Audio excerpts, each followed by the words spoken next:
கன்னியாகுமரி மாவட்டம் வடசேரி உழவர் சந்தையில் ஆர்கானிக் முறையில் விளைந்த பொருட்களை பொதுமக்கள் அச்சமின்றி வாங்கலாம் என மாவட்ட ஆட்சியர் பிரதாப் தெரிவித்தார். கன்னியாகுமரி மாவட்டம் வடசேரி உழவர் சந்தையில் இயற்கை வேளாண் அங்கன்வாடி தொடங்கப்பட்டுள்ளது. மையத்தை தொடங்கி வைத்து செய்தியாளர்களை சந்தித்த அவர், உழவர் சந்தை மூலம் பொதுமக்கள் தங்கள் வீட்டு தோட்டங்கள், மாடி தோட்டங்களில் விளைந்த பொருட்களை நேரடியாக விற்பனை செய்து பயன்பெறலாம் எனவும் கூறினார். தமிழ்நாடு மாண்புமிகு முதலமைச்சர் அவர்களின் அறிவுறுத்தல்படி நமது விவசாயிகளின் பொருட்களை சந்தைப்படுத்த வேண்டும்.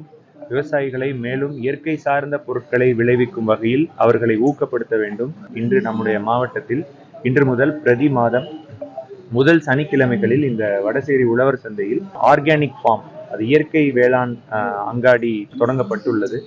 இன்று ஒரு 80 விவசாயிகள் அவர்களது விளைபொருட்களை சந்தைப்படுத்தியுள்ளனர். சில பேர் டைரக்டா வெறும் வெஜிடபிள்ஸ், ஃப்ரூட்ஸ் அந்த மாதிரி பண்ணியிருக்கிறாங்க. சில பேர் வேல்யூ ஆடட் ப்ராடக்ட், மதிப்பு கூட்டு பொருட்கள் பண்ணியிருக்கிறாங்க. இது இன்னைக்கு ஒரு தொடக்கம் தான். அதனால இன்னைக்கு மக்கள் கொஞ்சம் கொஞ்சமா வர ஆரம்பிப்பாங்க. இனி வரும் நாட்களில் நம்ம இன்னும் கொஞ்சம் ஸ்ட்ரீம்லைன் பண்ணி இன்னும் கொஞ்சம் மக்களுக்கு அதிகமா தெரியப்படுத்துற மாதிரி இன்னும் பல்வேறு இது பண்ண போறோம்.